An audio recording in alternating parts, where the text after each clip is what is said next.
Well, thank you everybody for having me here. This is my very first time sharing the stage with some tellite, and with some dinosaurs. This is also the first time I've been given my very own pointing stick for drawing your attention to interesting things on the whiteboard. So those of you in the front row, I'll try not to clock you as I'm gesticulating, but no promises. Thank you to the Royal Society and everyone in the audience for having me here today. I really appreciate the opportunity. I wouldn't be here presenting this research if it weren't for the support of my supervisor team. So they're in Japan, Leane Valley and Scotland respectively, but I want to say a very big thank you to Professor Elizabeth Leane, or Ali as some of you might know her, Hannah Nielsen, as well as Karen Alexander in Edinburgh. Also a big thank you to Tobias. As a social scientist, a lot of hard science is often a closed shop to me. I don't understand it, so it's rare for somebody to lift the veil in such a personal and poetic way. So thank you very much for that. I enjoyed it. So as John mentioned, I'm a social scientist. We're rare in Antarctic circles, but in brief, our work focuses on human engagement with Antarctica. So public engagement, as I'll talk about today. I work on things like Antarctic tourism, geopolitics, basically understanding what Antarctica means to humans, how we interact with it. This is important because we can policy matters, for example, when it comes to understanding what we can do to protect Antarctica's future. I often, when I talk about my research, have to spend a lot of time telling people why Antarctica needs friends, why it's important that we understand public engagement. But I suspect I'm talking to I'm preaching to the choir today, so I'm going to skip that. We all know that Antarctica needs friends, that it's facing a raft of environmental and political challenges in the coming decades. My PhD research focused on how Antarctica makes friends, specifically in gateway cities like Hobart. But to get to that, I have to tell you why public engagement is difficult, why a seemingly simple topic needs someone like me to spend 4 years of my life on it, why there's a problem with Antarctic public engagement. Put your hands up if you've been to Antarctica. Hey, put your hands down. No, everyone up. With your hands up again. Okay, throw me some words. For those of you who have been, how would you describe the experience? Don't be shy. Fishy smell. Fishy smell, yeah, particularly at the end of summer. Anything else? What's the experience like as a person to go there? Prison. You ever wintered? No. Anything else? Yeah? Digging. Okay. How would you describe the environment to somebody who hasn't been? Quiet. Is it difficult? No, it's not quiet because you've got the noise of the penguins and the seals, etc. It's not that quiet. Yeah, I mean, I think it depends whether you're coastal or inland. Yeah. Versus something else. It's diverse. I know when I've been, and I know when I speak to people and interview people who've been, one of the things they say to me is, gosh, I can't describe it. You know, words like awe-inspiring or dumbstruck, stupendous, all these words which I call fail words. Basically, words we use to say, I don't have words for this. It's a sublime environment. It's difficult to communicate. Change anyone's life going there? Yeah? This is the other thing. People say that it's transformative. You go there and in many cases you come away feeling motivated to protect the place and motivated to protect the earth, really. This is a wonderful thing, but it's also an issue because everybody who put your hands up, if we look at the broad population of the earth who might potentially be interested in Antarctica versus those who are interested and have been, with the interested parties are here, the people who've had the privilege of going are down here. And again, this is not mathematical. I'm not a statistician. I interview people for a living. So in broad, though, we have an issue because we have people going to Antarctica and having these sublime, life-changing, indescribable experiences which create a feeling of attachment and mission. But most of us never get to share that experience. The vast majority of the world will always be here, observing Antarctica from afar. which raises a really important question for those of us who want to help make Antarctica friends. How do we support people who will never go to feel changed and motivated by Antarctica? One way or one place that people are starting to think that we can do that in are the gateway cities. Hands up if you've heard the term gateway city before. Okay, good. The powers that be in Hobart are doing our job well. Gateway city, in short, is a place in the world, usually in the southern parts of the world, that have connections to Antarctica. These are historical, these are biogeographic, these are political, social, economic. Gateway cities are places which have traditionally and currently serve as landing points and departure points and arrival points for expeditions south. There are also places which host research institutions, parts of the Antarctic Treaty Secretariat, places like Hobart, also places like Cape Town in South Africa, Punta Arenas and Ushuaia in South America. If you're interested, the green cities that are outlined there are what we call the Big Five. These are the 5 large gateway cities who in 2009 signed a Memorandum of Understanding. So these guys are all working together on understanding what it means to be a gateway city. We've also got what we might call some emerging or secondary gateways in the blue. Gateways are important from a public engagement perspective because potentially these are places where you can experience Antarctica from afar. You can connect to the knowledge. You can stand in the airport and feel that wave of Antarctic air when you get off the plane. So policymakers and scholars these days are saying, well, if we want to build remote public engagement, maybe the gateway cities are the key to doing that. The problem, yeah, I quite like it, it's dramatic. The problem, and where my research came in, is that a lot of people are saying that, but we don't really have, or we didn't have much of an evidence base to actually understand whether that was the case. Whether it is possible to be in a place like Hobart without visiting Antarctica and develop a sense of remote connection. So this is what I was asking with my PhD. Is Hobart, as a gateway city, a place where you can develop a remote connection to Antarctica?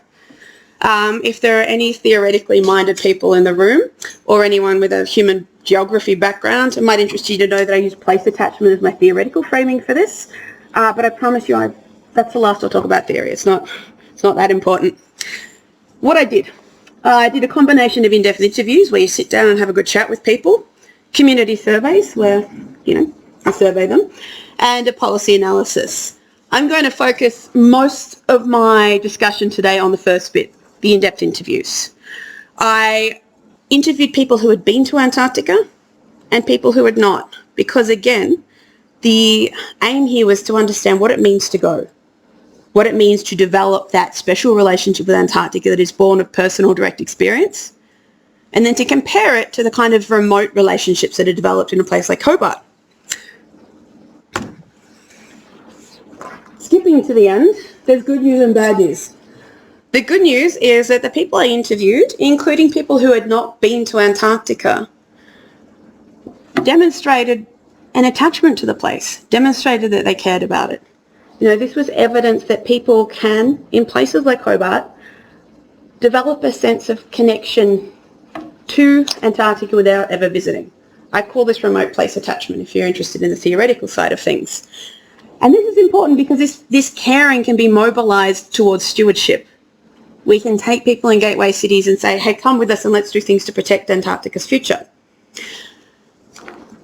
The bad news, though, is that many of these people who told me that they felt connected to Antarctica also told me that they felt excluded from Hobart's Antarctic communities. This is an issue. And I'm going to let one of my interviewees tell the story from their perspective. So I asked them to describe Hobart's Antarctic communities, and they said to me, look, I don't want to say closed, but she did want to say closed. She said they're so devoted to their work, the people in the Antarctic sector, where they work, the people they work with, that I'm not sure they understand that there are people who would like to know what they're doing. And this is an issue. Looking into it, I found that there are a number of different causes at the root of this issue. I don't have time to go into all of them. But things like a lack of participation opportunities in Hobart for people who are interested in Antarctica and want to get involved as volunteers. It's not much on the ground. Socioeconomic and geographical inequality. So there's something called the Antarctic Triangle. If you live in South Hobart, Taroona, Kingston, Sandy Bay, you're more likely to be in an event like this. We need to look at how we can access and empower people outside of those suburbs in Hobart. Something that we call strong bonding social capital amongst expeditioners. To cut through the theory talk, that means that people travel south and have profound experiences with each other and come back and they're really bonded. That's fantastic for them, but it tends to exclude everybody who hasn't shared in that experience, and that's a big barrier to public engagement. On the same token, public interest in Antarctica can also be perceived as a threat to Antarctica by people within the Antarctic sector. Antarctica is a wild space, it's a pure space. If people are interested, they might want to come down. We can see the discourse around tourism at the moment as an indication that people feel that increased public interest might not necessarily be a good thing for the continent's environmental future. That's a contested space. We can talk about that later if you want. But I want to focus on two things today. One, public space and its impact on social cohesion in the Antarctic community here. And two, something that I like to call the Antarctic experience hierarchy. Let's look at public space first. So this came from another one of my interviewees. They said, I'm not picking on IMAS here, I work for the university, but this person said you walk past IMAS and you assume that's a closed culture. I can't go in there. Sorry about the formatting. I'm not invited into that. And this person said, I think a lot of people would feel that way. So based on my interview and my survey data, the good news is we found that there are a lot of places in and around Hobart, in and around southern Tasmania, that help people feel connected to Antarctica. You can pick out some of them here. What do we think this is? So this is Kanani, or Mount Wellington. So a few different reasons. Seeing snow on the top of the mountain made people go, oh yeah, we're in a gateway city, we're close to Antarctica. But also standing on top of it and looking south and feeling that gust of wind activated something for a lot of people. Similarly, going for a dip at Kingston Beach in the cold water. The AAD and driving past that on the way to Bunnings made people go, oh yes, Antarctica, that is close. So there are a lot of places that made people go, oh yeah, we're in a gateway city, Antarctica is part of our story, but there are a lot of barriers. One is that there is no publicly visible cohesive link between these places that is easily accessible. There's no narrative connecting them. Another is that a lot of these places are closed to the public.